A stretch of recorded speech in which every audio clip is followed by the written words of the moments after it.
देखिए साहब, इस वीडियो में हम आपसे बात करेंगे यूपी बोर्ड परीक्षा 2021 के क्लास 12th के स्टूडेंट्स के लिए हिंदी के मॉडल पेपर के बारे में, यानी कि हिंदी के आदर्श प्रश्न पत्र के बारे में। यानी कि अगर आपने इस मॉडल पेपर को अच्छे से देख लिया और अच्छे से समझ लिया तो इसी प्रकार का प्रश्न पत्र आपके 2021 के एग्जामिनेशन में आने वाला है। इसीलिए आप इस मॉडल पेपर को बिल्कुल ध्यान से समझते हुए और सारी चीज़ों को स्टेप बाय स्टेप देखते जाइएगा। इससे पहले मैं आपको ये गारंटी देता हूँ कि अगर आप इस वीडियो को लास्ट तक देख लेंगे तो कहीं कोई कन्फ्यूज़न आपको मॉडल पेपर से संबंधित नहीं रह जाएगी। सबसे पहले आपको ये ध्यान रखना होगा कि आपका जो पूर्णांक होगा वो 100 नंबर का होगा और आपको समय मिलेगा 3 घंटे 15 मिनट। ठीक है, जो महत्वपूर्ण नोट्स हैं वो सबसे पहले आपको पढ़ने हैं। सबसे पहला आपका दिया गया है कि प्रारंभ के 15 मिनट परीक्षार्थियों को प्रश्न पत्र पढ़ने के लिए निर्धारित हैं और दूसरा दिया गया है कि प्रत्येक प्रश्न में 2 खंड हैं, दोनों खंडों के सभी प्रश्नों का उत्तर देना आवश्यक है। अब मैं यहाँ से आपका प्रश्न पत्र की शुरुआत करता हूँ, आपके मॉडल पेपर का शुरुआत करता हूँ। ठीक है, ये मॉडल पेपर में 2 खंड दिए गए हैं, खंड क और खंड ख। खंड क में टोटल 7 प्रश्न दिए गए हैं और खंड ख में भी टोटल 7 प्रश्न दिए गए हैं। यानी कि आपके टोटल मॉडल पेपर में 14 प्रश्न पूछे जाएंगे, जिसके अंदर भी कई प्रश्न आपके पूछे जा सकते हैं। जैसे कि सबसे पहले क्वेश्चन के बारे में बात करेंगे तो हिंदी गद्य साहित्य के इतिहास से 5 प्रश्न पूछा जाएगा, क ख ग घ और अंग। ठीक है, आप यहाँ से देख सकते हैं क ख ग घ अंग। ये 5 प्रश्न पहले प्रश्न के अंतर्गत पूछे जाएंगे। ये पांचों प्रश्न जो हैं वो बहुविकल्पीय टाइप के रहेंगे और प्रत्येक के लिए 1 नंबर आपको निर्धारित रहेगा। जैसे कि उक्त व्यक्ति प्रकरण के रचनाकार हैं, तो ये कौन है? तो अगर आपको पता होगा कि दामोदर शर्मा उक्ति व्यक्ति प्रकरण के रचनाकार हैं तो आप बहुत आसानी से 1 नंबर इसका ले सकते हैं।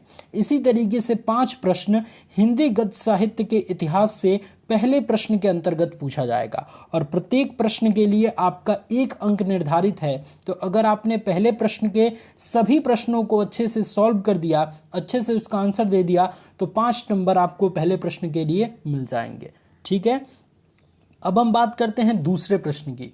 तो दूसरा प्रश्न जो है वो हिंदी पद साहित्य के इतिहास से भी 5 प्रश्न पूछा जाएगा, वो दूसरे प्रश्न के अंतर्गत रहेगा, क ख ग घ और अंग। ठीक है, जैसे कि इसमें दिया है कि आदिकाल का ग्रंथ नहीं है, तो यहाँ पे 4 ऑप्शंस आपका दे देगा, आपको कोई एक ऑप्शन सेलेक्ट करना है जो सही है। ठीक है, अगर आपने सही आंसर दिया है तो आपको 1 नंबर मिलेगा। इसी तरीके से 5 प्रश्न भी आपको दूसरे प्रश्न के अंतर्गत मिल जाएंगे, क ख ग घ और अंग। ठीक है, तो ये पांचों प्रश्न बहुविकल्पी रहेंगे और प्रत्येक प्रश्न के लिए आपको 1 अंक निर्धारित है।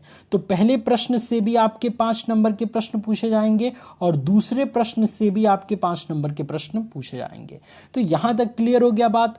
अब तीसरा जो प्रश्न आएगा वो आपका गद्यांश का संदर्भ सहित प्रश्नों का उत्तर देने वाला रहेगा। जैसे कि यहाँ पे प्रश्न नंबर 3 आपका पूछा गया है कि निम्नलिखित गद्यांश का संदर्भ देते हुए किसी एक के नीचे दिए गए प्रश्नों का उत्तर दीजिए। ठीक है, यहाँ पे एक गद्यांश आपको पूछा गया है कि जंगल में जिस प्रकार अनेक लता वृक्ष और वनस्पति अपने अदम्य भाव से उठते हुए पारस्परिक सम्मिलन से अविरोध स्थिति प्राप्त करते हैं, उसी प्रकार राष्ट्रीय जन अपनी संस्कृति के द्वारा एक दूसरे के साथ मिलकर राष्ट्र में रहते हैं। जिस प्रकार जल के अनेक प्रवाह नदियों के रूप में मिलकर समुद्र में एक रूपता प्राप्त करते हैं, ठीक उसी प्रकार राष्ट्रीय जीवन की अनेक विधियां राष्ट्रीय संस्कृति में समन्वय प्राप्त करती हैं। समन्वय युक्त जीवन राष्ट्र का सुखदायी स्वरूप है, सुखदायी रूप है। ठीक है, तो ये अगर आपने अच्छे से पढ़ा है तो आपको इसका सबसे पहले संदर्भ देना है कि ये किस पार्ट से लिया गया है और इसके लेखक कौन है। ठीक है ना, इसके अलावा 5 प्रश्न आपसे पूछे जाएंगे। यहाँ पे आप 5 प्रश्न देख पा रहे होंगे, जो कि अगर आपने इस गद्यांश को अच्छे से पढ़ा है तो आप इन सब का आंसर दे पाएंगे। ठीक है। प्रत्येक प्रश्न के लिए आपको 2 अंक निर्धारित हैं, तो अगर 5 प्रश्न पूछे गए हैं तो 5 गुणे 2 यानी कि 10 नंबर का प्रश्न नंबर 3 आपका है। ठीक है, यानी कि प्रश्न नंबर 3 अगर पूरा अच्छे से आप हल करते हैं तो आपको 10 नंबर मिल जाएगा। ठीक है, जिसमें पहला प्रश्न पूछा गया है कि प्रस्तुत गद्यांश के पाठ एवं लेखक का नाम लिखिए। अगर आपने सही से लिखा है तो 2 नंबर आपको मिल जाएगा। दूसरा प्रश्न, रेखांकित अंश की व्याख्या कीजिए। ये जो रेखांकित अंश किया गया है इसको अपने भाषा में आपको व्याख्या करना है कि ये रेखांकित अंश क्या स्पष्ट करना चाहता है। अगर आपने सही से लिखा है तो 2 नंबर इसके लिए भी मिलेगा। इसके अलावा भी आपको कई प्रश्न पूछे जाएंगे, यानी कि टोटल 5 प्रश्न पूछे जाएंगे जो आपको 2-2 नंबर के रहेंगे। यहाँ पे आप स्पष्ट रूप से 2 + 2 + 2 + 2 + 2 देख पा रहे होंगे 5 बार। ठीक है, यानी कि अगर 5 प्रश्न करते हैं तो प्रत्येक प्रश्न के लिए 2 नंबर मिलेगा। 10 नंबर का आपका प्रश्न नंबर 3 है। ठीक है, अब इसमें अथवा करके भी एक और गद्यांश दिया गया है, यानी कि इन दोनों गद्यांश में से कोई एक गद्यांश का आपको संदर्भ सहित और प्रश्नों का उत्तर देना है। ठीक है, ये भी आप गद्यांश पढ़ सकते हैं और ये अगर आपको आता है तो इसका आंसर आप दे सकते हैं। इसमें भी 5 प्रश्न पूछे गए हैं तो कोई दिक्कत वाली बात नहीं है। अब हम बढ़ते हैं अपने नेक्स्ट क्वेश्चन की तरफ, वो है प्रश्न नंबर 4। प्रश्न नंबर 4 में एक्चुअली आपको पद्यांश पूछा जाएगा। पद्यांश को आपको अच्छे से पढ़ना है और उसका संदर्भ सहित प्रश्नों का उत्तर देना है। आप यहाँ पे देख सकते हैं कि पद्यांश पर आधारित निम्नलिखित प्रश्नों के उत्तर दीजिए। सबसे पहले आपको ये पद्यांश पढ़ना है कि पद्यांश कह क्या रहा है और इस किस चैप्टर का है, कौन से कवि ने इस पद्यांश को दिया है। ठीक है, इसके अलावा भी अथवा करके एक और पद्यांश आपका पूछा जाएगा जो कि यहाँ पे आप स्पष्ट रूप से देख पा रहे होंगे। ये इन दोनों में से कोई एक को करना है। पद्यांश को अच्छे से पढ़ने के पश्चात आपको यहाँ पे प्रश्न 5 मिलेंगे, जिसमें पहला प्रश्न आपका पूछ रहा है कि प्रस्तुत पद्यांश के पाठ एवं कवि का नाम बताइए। यानी कि वो पद्यांश किस पाठ से लिया गया है और उसके कवि का क्या नाम है। अगर ये आप कर देते हैं, इसका सही से आंसर दे देते हैं तो आपको 2 नंबर मिल जाएगा। ठीक है, रेखांकित अंश की व्याख्या कीजिए। ये भी अगर व्याख्या कर देते हैं तो 2 नंबर मिल जाएगा। इसी तरीके से प्रेम मदपान करने पर उद्धव की क्या दशा हुई। इसके अलावा उद्धव जी के नेत्र एवं अंगों का वर्णन कीजिए। इसके अलावा उद्धव जी के दोनों हाथों में क्या क्या वस्तुएं हैं, इसका वर्णन आपको इस पद्यांश को पढ़ने के पश्चात आपको करना है। प्रत्येक प्रश्न 2 नंबर का है, तो 5 प्रश्न पूछा है तो 10 नंबर का प्रश्न नंबर 4 आपका पूछा जाएगा। अब ये जरूरी नहीं कि ये जो पद्यांश है यही पद्यांश आपका एग्जामिनेशन में आएगा, इसकी जगह पे कोई और आ सकता है। ये एक मॉडल प्रश्न पत्र है, ये एक आदर्श प्रश्न पत्र है जिसे देख के आप अपनी तैयारी कर सकते हैं कि इसी तरीके से आपका प्रश्न पत्र पूछेगा। ठीक है ना, तो इसमें 2 पद्यांश दिए गए हैं, किसी एक पद्यांश का आपको आंसर देना है क्योंकि यहां पर अथवा लिखा गया है। ठीक है, अब चलिए, अब इसमें भी आपको 5 प्रश्न पूछा गया है अथवा करके, तो इन 5 प्रश्नों में से 5 को आप कर सकते हैं, दोनों में से कोई एक पद्यांश आपको लेकिन करना है, ये ध्यान रखेंगे। आगे बढ़ते हैं और प्रश्न नंबर 5 के ऊपर डिस्कस करते हैं। प्रश्न नंबर 5 आपका कुछ इस तरीके से पूछेगा कि निम्नलिखित में से किसी एक लेखक का साहित्यिक परिचय देते हुए उनकी कृतियों का उल्लेख कीजिए। ठीक है, एक्चुअली प्रश्न नंबर 5 में 2 पूछा जाएगा, क और ख। क वाले में जो है वो किसी लेखक का पूछा जाएगा और ख वाले में किसी कवि का पूछा जाएगा। ठीक है, तो सबसे पहले हम क के ऊपर डिस्कस करते हैं कि किसी एक लेखक का साहित्यिक परिचय देते हुए उनकी कृतियों का उल्लेख कीजिए। अब यहाँ पे बहुत सारे लेखक के नाम दे दिए गए हैं, जैसे 4 दे दिए गए हैं, वासुदेव शरण अग्रवाल, पंडित दीनदयाल उपाध्याय, हरिशंकर परसाई, प्रोजी सुंदर रेड्डी। तो इनमें से किसी एक का आपको साहित्यिक परिचय देना है और उनकी कीर्तियों का उल्लेख करना है कि उनकी कौन कौन सी कीर्तियां हैं। ठीक है, इसके अलावा अगर आप इस पूरे क्वेश्चन को करते हैं तो आपको साहित्यिक परिचय अगर आप लिखते हैं तो 3 नंबर उसके लिए निर्धारित है और कृतियां करते हैं तो 2 नंबर, यानी कि टोटल अगर दोनों आप करते हैं तो 5 नंबर आपको इस प्रश्न के द्वारा मिल जाएगा। ठीक है ना, इसके अलावा इसका जो खंड ख है, इसका जो ख वाला पार्ट है, उसमें किसी एक कवि का आपको साहित्यिक परिचय देना है और उनकी कीर्तियों का उल्लेख करना है कि कौन कौन सी कीर्तियां उनकी हैं।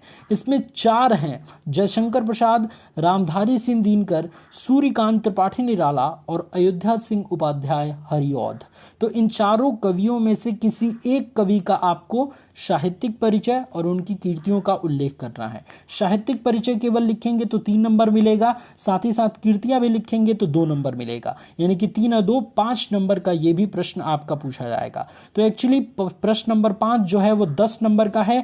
लेखक का साहित्यिक परिचय और कृतियां लिखते हैं तो 5 नंबर मिलेगा, और कवि का अगर लिखते हैं तो 5 नंबर मिलेगा, और दोनों आपको करना कंपलसरी है, यानी कि प्रश्न नंबर 5 10 नंबर का है। ठीक है, यहां तक चीजें समझ आ गई। अब आगे बढ़ते हैं और नेक्स्ट क्वेश्चन के बारे में हम बात करते हैं। नेक्स्ट क्वेश्चन आपका है प्रश्न नंबर 6। प्रश्न नंबर 6 में ये कह रहा है कि कहानी तत्वों के आधार पर पंचलाइट अथवा बहादुर कहानी की समीक्षा कीजिए। ठीक है, इन दोनों कहानियों में से किसी एक कहानी की आपको समीक्षा करना है कि कहानी तत्वों के आधार पर। बहुत इंटरेस्टेड कहानी होती है, एक बार अगर आप उसे ध्यान से पढ़ लेते हैं तो एक ही बार में ये चीज़ें आपको याद हो जाती हैं। आपको हमारे चैनल पे और भी बहुत सारी तैयारी से रिलेटेड वीडियोस मिल जाएंगी, तो आप हमारे चैनल पे एक बार ज़रूर विजिट कीजिए और प्लेलिस्ट ज़रूर चेक कीजिए बोर्ड एग्ज़ाम 2021 की। ठीक है, तो इसमें कहानी में पंचलाइट और बहादुर कहानी की समीक्षा करना है, दोनों में से किसी एक कहानी की समीक्षा करना है। इसके लिए 5 नंबर आपको निर्धारित किए गए हैं। शब्द सीमा बताया गया है कि कम से कम 80 शब्द आप उसमें लिख सकते हैं। ठीक है, या फिर अगर ये वाला प्रश्न आपको नहीं आ रहा है तो अथवा करके एक और प्रश्न पूछा गया है कि खून का रिश्ता अथवा कर्मनाशा की हार कहानी के प्रमुख पात्र का चरित्र चित्रण कीजिए। तो इन दोनों प्रश्नों में से कोई एक प्रश्न आप कर सकते हैं। ठीक है, और इसके लिए आपको 5 नंबर निर्धारित है। तो प्रश्न नंबर 6 हमारा कितने का है? 5 नंबर का है। अब खंड क के लास्ट प्रश्न के बारे में बात करते हैं। प्रश्न नंबर 7, इसमें क्या करना है कि स्वपठित खंड काव्य के आधार पर निम्नलिखित प्रश्नों में से किसी एक प्रश्न पर संक्षिप्त उत्तर दीजिए। ठीक है, एक्चुअली ये जो है वो आपके डिस्ट्रिक्ट वाइज होता है कि आपके डिस्ट्रिक्ट के लिए कौन सा जो है वो खंड काव्य है। ठीक है, तो एक बार आप अपने क्वेश्चन बैंक में या फिर किताब में देख लीजिएगा, या फिर अपने टीचर से पूछ लीजिएगा कि रश्मि रथी खंड काव्य हमारे डिस्ट्रिक्ट के लिए है, जिले के लिए है, कि श्रवण कुमार है, कि मुक्ति यज्ञ है, कि त्यागपथी है। तो ये चीज़ आप पहले डिसाइड कर लीजिएगा और किसी एक का करना है। यहाँ पे बहुत सारे दिए गए हैं, 4 तक क से लेके और 4 तक दिया गया है, तो इसमें से किसी एक का आपको जो है वो यहाँ पे देख पा रहे होंगे कि प्रश्नों में से किसी एक प्रश्न का संक्षिप्त उत्तर दीजिए। ठीक है, तो अगर आप ये वाला प्रश्न सेलेक्ट करते हैं, ये वाले जिले का, अगर आपका जिला, अगर जिले में आपका ये खंड काव्य आता है, तो इन दोनों प्रश्नों में से कोई एक प्रश्न का उत्तर आप संक्षिप्त में दे सकते हैं। शब्द सीमा आप यहाँ पे देख सकते हैं 80 शब्द। ठीक है, शब्द सीमा अधिकतम 80 आपका दिया गया है। 5 नंबर का ये भी क्वेश्चन आपका पूछा जाएगा। तो यहाँ पे खंड क जो है वो हमारा समाप्त होता है। इसके बाद खंड ख आपका स्टार्ट होगा, जिसमें संस्कृत वाला सेशन और व्याकरण वाला सेक्शन रहेगा। ठीक है, तो इसमें खंड ख में सबसे पहला क्वेश्चन प्रश्न नंबर 8 है। इसमें आपके जो है वो क वाला प्रश्न ये कह रहा है कि निम्नलिखित संस्कृत गद्यांश का संदर्भ सहित हिंदी में अनुवाद कीजिए। सबसे पहले आपको इस गद्यांश को ध्यान से पढ़ना है और ये रियलाइज करना है कि ये किस चैप्टर से ये गद्यांश लिया गया है, उस चैप्टर का नाम और संदर्भ उसका लिखना है। ठीक है, संदर्भ लिखने के पश्चात आपको इसका हिंदी में अनुवाद करना है। इसके लिए अगर आप संदर्भ लिखेंगे तो 2 नंबर मिलेगा और हिंदी अनुवाद करेंगे तो 5 नंबर मिलेगा, यानी कि अगर दोनों करेंगे तो 7 नंबर का प्रश्न नंबर 8 आपका प्रश्न है। ठीक है, इसमें आपका जो है वो ये 2 आपके गद्यांश दिए गए हैं, या करके दिया गया है, यानी कि दोनों में से कोई एक करना है आपको, ये ध्यान देना है आपको। ठीक है ना। इसके अलावा ख वाला जो सेक्शन कह रहा है, प्रश्न नंबर 8 में ही ख वाला जो पूछा गया है वो भी आपको करना है। ख में क्या करना है, इसमें कोई श्लोक दिया गया है कि निम्नलिखित श्लोकों का हिंदी में संदर्भ सहित अनुवाद कीजिए। ठीक है, यहाँ पे 2 श्लोक दिए गए हैं, एक अथवा करके दिया गया है, तो दोनों में से जो भी आपको आ रहा है, मान लीजिए ये नहीं आ रहा है और ये श्लोक आ रहा है, तो इस श्लोक का आपको संदर्भ सहित हिंदी में अनुवाद करना है कि ये किस चैप्टर से लिया गया है और ये हिंदी में अनुवाद क्या कह रहा है। ठीक है, तो इसके लिए भी आपको 7 नंबर निर्धारित हैं, 2 नंबर आपका संदर्भ के लिए और 5 नंबर हिंदी अनुवाद के लिए। ठीक है। तो यानी कि अगर हम बात करें तो प्रश्न नंबर 8 टोटल 14 नंबर का है। ठीक है, 7 नंबर तो आपको गद्य के लिए मिल जाएंगे, जो गद्यांश है उसका संदर्भ सहित हिंदी में अनुवाद करने के लिए मिल जाएगा, और 7 नंबर आपका श्लोक के लिए मिल जाएगा। ठीक है, तो प्रश्न नंबर 8 14 नंबर का है। अब हम बात करते हैं प्रश्न नंबर 9 की। तो प्रश्न नंबर 9 में ये कह रहा है कि निम्नलिखित में से किन्हीं दो का संस्कृत में उत्तर दीजिए। अब यहाँ पे प्रश्न आपके 4 पूछे गए हैं, 1 2 3 4, 4 प्रश्न पूछे गए हैं जो कि आपके संस्कृत वाले सेक्शन से ही लिए गए हैं। तो इनमें से किन्हीं दो का आपको संस्कृत में ही अनुवाद करना है। ऐसा नहीं है अनुवाद नहीं करना है, संस्कृत में इसका उत्तर देना है। ऐसा नहीं है कि इसका हिंदी में आप उत्तर दे दीजिए, आपको इसका संस्कृत में उत्तर देना है। सबसे पहले आपको इन चारों प्रश्नों को पढ़ना होगा, और जो भी आपने तैयारी की है अपने बोर्ड एग्जाम्स के लिए, अगर जो भी आपका आ रहा है वो आप इस प्रश्न के उत्तर इसको संस्कृत में ही आपको देना है। ठीक है ना। उसके अलावा अगर प्रश्न नंबर, इसके लिए कितना नंबर आपको निर्धारित है, तो अगर आप 2 प्रश्न को उत्तर देंगे तो प्रत्येक प्रश्न के लिए 2 नंबर निर्धारित है। तो 2 प्रश्न का अगर आप उत्तर देंगे तो 2 गुणे 2 नंबर का है, यानी कि 4 नंबर का टोटल ये प्रश्न आपका पूछा जाएगा, जैसा कि आप यहाँ पे देख पा रहे होंगे। अब हम बात करते हैं अगले क्वेश्चन की, जो है हमारा प्रश्न नंबर 10।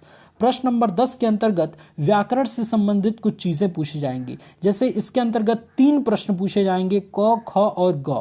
ठीक है, प्रत्येक प्रश्न 2 नंबर के होंगे। प्रश्न क्या पूछे जाएंगे, पहला जो क वाला सेक्शन है इसमें रस से संबंधित प्रश्न पूछा जाएगा, दूसरे में अलंकार से संबंधित प्रश्न पूछा जाएगा, और तीसरे में चौपाई, छंद या फिर आपका सोरठा रोला से संबंधित चीजें पूछी जाएंगी। ठीक है ना। सबसे पहले क वाले पर डिस्कस करते हैं। श्रृंगार रस अथवा करुण रस की परिभाषा लिखकर उसका उदाहरण दीजिए। अगर आप परिभाषा लिखते हैं तो 1 नंबर मिलेगा, उदाहरण लिखते हैं तो 1 और नंबर मिल जाएगा, यानी कि 2 नंबर आपको दोनों चीज लिखने को मिलेगा। ख वाला प्रश्न ये कह रहा है कि श्लेष अलंकार अथवा दृष्टांत अलंकार की परिभाषा उदाहरण सहित लिखिए। परिभाषा के लिए 1 नंबर, उदाहरण के लिए 1 नंबर, यानी कि टोटल 2 नंबर का ये भी प्रश्न आपका पूछा जाएगा। ग वाला प्रश्न कह रहा है चौपाई छंद अथवा सवैया छंद की परिभाषा उदाहरण सहित लिखिए। परिभाषा के लिए 1 नंबर, उदाहरण के लिए 1 नंबर, यानी कि दोनों लिखेंगे तो 2 नंबर आपको प्रश्न नंबर ग वाले से भी मिल जाएगा। यानी कि अगर ओवरऑल बात करें तो प्रश्न नंबर 10 में आपका 6 नंबर का ये प्रश्न है, 2 नंबर क वाले से, 2 नंबर ख और 2 नंबर ग वाले से। ठीक है, तो आपको सिर्फ बहुत आसान है, जो भी ज्यादा बार पूछा गया है रस उसको याद कर लीजिए, किन्हीं 3 को आप याद कर लीजिए। जो भी अलंकार ज्यादा बार पूछा गया है उसको याद कर लीजिए, और छंद और सवैया जो भी आपका ज्यादा बार पूछा गया है उसको आप याद कर लीजिए, क्योंकि बहुत बार रिपीट होता है वो चीजें। ठीक है, उसके अलावा अगर हम नेक्स्ट क्वेश्चन के बारे में बात करें, यानी कि प्रश्न नंबर 11 के बारे में बात करें, तो ये कह रहा है कि निम्नलिखित में से किसी एक विषय पर निबंध लिखिए। निबंध आपको लिखना है किसी एक विषय पे। 6 आपका टॉपिक दे दिया गया है, बेरोजगारी समस्या और समाधान, सर्वधर्म समभाव, और उसके बाद से किसी मेले का आंखों देखा वर्णन, उसके बाद से गोस्वामी तुलसीदास यानी कि मेरे प्रिय कवि, और उसके बाद से स्वच्छ भारत अभियान, और यदि मैं प्रधानमंत्री होता। तो इनमें से किसी एक विषय पर आपको निबंध लिखना है। अच्छे से अगर आप निबंध लिखेंगे तो 9 का 9 नंबर आपको मिल जाएगा। तो डिपेंड करता है कि आपने कितनी प्रैक्टिस की है और कितने अच्छे तरीके से अपने निबंध को तैयार किया है। प्रश्न नंबर 12 में आपके टोटल आई थिंक जो है वो 3 प्रश्न पूछे जाएंगे। मैं एक बार देख लेता हूँ, यहाँ पे देखिए, यहाँ पे प्रश्न नंबर 12 जो है उसमें क वाले सेक्शन में 1 और यहाँ पे 2 और यहाँ पे 3 प्रश्न आपके जो है वो क वाले सेक्शन में पूछे जाएंगे। एक्चुअली ये जो है वो संधि विच्छेद है, जैसे पावकह का संधि विच्छेद होगा, पौधन अकह, पावधन अकह, पोधन अकह, और यहाँ पे पाधन वकह। ठीक है, तो अगर आपने संधि विच्छेद अच्छे से तैयार किया है तो आप बहुत आसानी से इसका आंसर बता सकते हैं। मैं सारी चीजें आपको बताऊंगा कि संधि विच्छेद आपको कैसे करना है, कैसे आप ट्रिक की सहायता से बहुत अच्छे तरीके से किसी भी शब्द का संधि विच्छेद कर सकते हैं। ठीक है, तो इसके लिए आपको हमारी वीडियोस देखना होगा, आपको हमारे चैनल पर विजिट करना होगा। 3 पूछा जाएगा जिसमें प्रत्येक के लिए 1 नंबर निर्धारित है, तो तीनों अगर आप करेंगे तो आपको 3 नंबर मिल जाएगा। जैसे दूसरा आपका है प्रज्यते का संधि विच्छेद कीजिए। ठीक है। उसके बाद से आपका है पुस्तकालय का संधि विच्छेद कीजिए, इसके लिए भी 1 नंबर निर्धारित है। तो तीनों अगर आप प्रश्न करेंगे तो क वाले सेक्शन से आपको 3 नंबर मिल जाएगा, ठीक है। बहुविकल्पीय टाइप का है, 4 ऑप्शंस आपको दे दिए जाएंगे, बस आपको पहचानना है कि कौन सा ऑप्शन आपका सही है। प्रश्न नंबर 12 के अंतर्गत ही ख वाला सेक्शन क्या कह रहा है, ये कह रहा है कि निम्नलिखित में से किसी एक का विग्रह करके समास का नाम लिखिए, ठीक है। जैसे कि यहाँ पे 3 दिया गया है, इसमें से किसी एक का आपको विग्रह करना है और समास का नाम लिखना है कि कौन सा समास है। तो मैं आपको ये भी बता दूंगा और ये भी चीज़ें बहुत ही शॉर्ट तरीके से बता दूंगा कि कैसे आपको समास पहचानना होता है और कितने प्रकार के समास होते हैं। ये सब चीज़ों की तैयारी हमारे चैनल पे कराई जाएगी। सो एक बार प्लीज़ चैनल को चेकआउट कीजिए और अच्छा लगेगा तो सब्सक्राइब ज़रूर कीजिएगा। यहाँ पे देखिए दशानन है, कृष्ण सर्पः है और प्रत्येकम है, ठीक है। तो इसके लिए अगर किसी एक का आपको विग्रह करके समास का नाम लिखना है तो दोनों के लिए आपको 2 नंबर मिलेगा, यानी कि ख वाले सेक्शन से सिर्फ आपको 2 नंबर मिलेगा। प्रश्न नंबर 13 जो है वो ये कह रहा है, प्रश्न नंबर 13 में क वाले सेक्शन में ये कह रहा है कि राजन शब्द का द्वितीय वचन द्वितीय पुरुष और बहुवचन आप का रूप लिखिए, ठीक है। तो जैसे आप बालक का याद करते हैं, राम का याद करते हैं, उसी तरीके से राजन का भी आप उसी हिसाब से देख लेंगे और उसको ट्रिक की सहायता से पहचान कर और उस शब्द का द्वितीय बहुवचन रूप लिख देंगे, ठीक है। ये चूंकि बहुविकल्पी है, सिर्फ आपको पहचानना है कि कौन सा ऑप्शन सही रहेगा, ठीक है। तो ये भी चीज़ आपको हमारे चैनल पर मिल जाएंगी, सारी बातें हम आपको बहुत बारीक से बताएंगे, तो बिल्कुल टेंशन लेने वाली बात नहीं है। दूसरा आपका ये कह रहा है कि जगत शब्द चतुर्थी विभक्ति के बहुवचन का रूप लिखिए। अब इसमें जो है वो आपका बहुविकल्पी नहीं रहेगा, आपको सिर्फ जगत शब्द का चतुर्थी विभक्ति का बहुवचन लिखना है। जैसे यहाँ पे लिख देंगे आप शब्द, यहाँ पे लिख देंगे चतुर्थी विभक्ति और यहाँ पे लिख देंगे वचन, ठीक है। तो यहाँ पे लिख देंगे जगत, इसका चतुर्थी विभक्ति क्या होता है, वचन क्या होता है, ये भी आपको लिख देना है, बहुवचन में क्या होगा। इसके लिए आपको 1 नंबर निर्धारित है। ख वाले सेक्शन के बारे में बात करेंगे तो ख वाले सेक्शन में पहला जो है कह रहा है कि स्था धातु लोट लकार मध्यम पुरुष एक वचन का रूप होगा, ठीक है। तो इसका भी आपको 1 लाइन में आंसर देना है। उसके अलावा आप यहाँ पे देख सकते हैं कि देखिए स्था धातु का लोट लकार मध्यम पुरुष एक वचन का आपको बताना है। तो यहाँ पे ऑप्शंस आपको 4 दिए गए हैं, तो इसमें से कौन सा है आपको चुन के बताना होगा। इसके लिए 1 नंबर आपको निर्धारित किया गया है।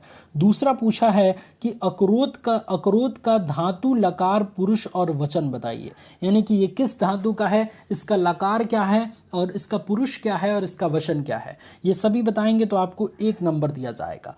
प्रश्न नंबर इसमें का ही गौ कह रहा है, गौ का पहला कह रहा है कि निम्नलिखित में से किसी एक शब्द के धातु एवं प्रत्यय योग स्पष्ट कीजिए, ठीक है। इसमें धातु और प्रत्यय ये बताना है कि आपको ये क्या होगा। 1 नंबर का ये भी प्रश्न पूछा जाएगा, यानी कि टोटल जो प्रश्न नंबर 13 है वो संस्कृत से संबंधित चीजें इसमें पूछी जाएंगी। दूसरा आपको इसमें बताया गया है कि निम्नलिखित में से किसी एक शब्द का प्रत्यय लिखिए। पहला है अप्रभुता रूपवती गुणवान, तो इसमें से आपको किसी एक का आपको प्रत्यय शब्द लिखना है। घ वाला पार्ट कह रहा है कि रेखांकित पदों में से किसी एक पद के प्रयुक्त विभक्ति तथा संबंधित नियम का उल्लेख कीजिए। इसमें किसी एक पद का जो है वो प्रयुक्त विभक्ति, इसमें कौन सी विभक्ति है और इससे संबंधित नियम क्या होते हैं ये बताना है। दोनों चीजें अगर आप बताएंगे तो 1-1 नंबर यानी कि 2 नंबर आपको मिल जाएगा, ठीक है। इन तीनों में से किसी एक का बताना है। इसके अलावा अगर हम लास्ट प्रश्न पर डिस्कस करें, प्रश्न नंबर 14 पे, तो ये कह रहा है कि निम्नलिखित में से किन्हीं 2 का संस्कृत में अनुवाद कीजिए। यहाँ पे आपको 1, 2, 3, 4, 5 पूछे गए हैं वाक्य, तो इन 5 वाक्य में से किन्हीं 2 वाक्य का आपको संस्कृत में अनुवाद करना है। तो ये भी चीज़ आपको सीखनी होगी कि किसी भी हिंदी वाक्य का संस्कृत में अनुवाद कैसे करते हैं। अगर आप 2 का करेंगे तो प्रत्येक के लिए 2 नंबर निर्धारित हैं, यानी 2 प्रश्न करेंगे तो 2 + 2 यानी कि 4 नंबर आपको प्रश्न नंबर 14 में मिल जाएगा।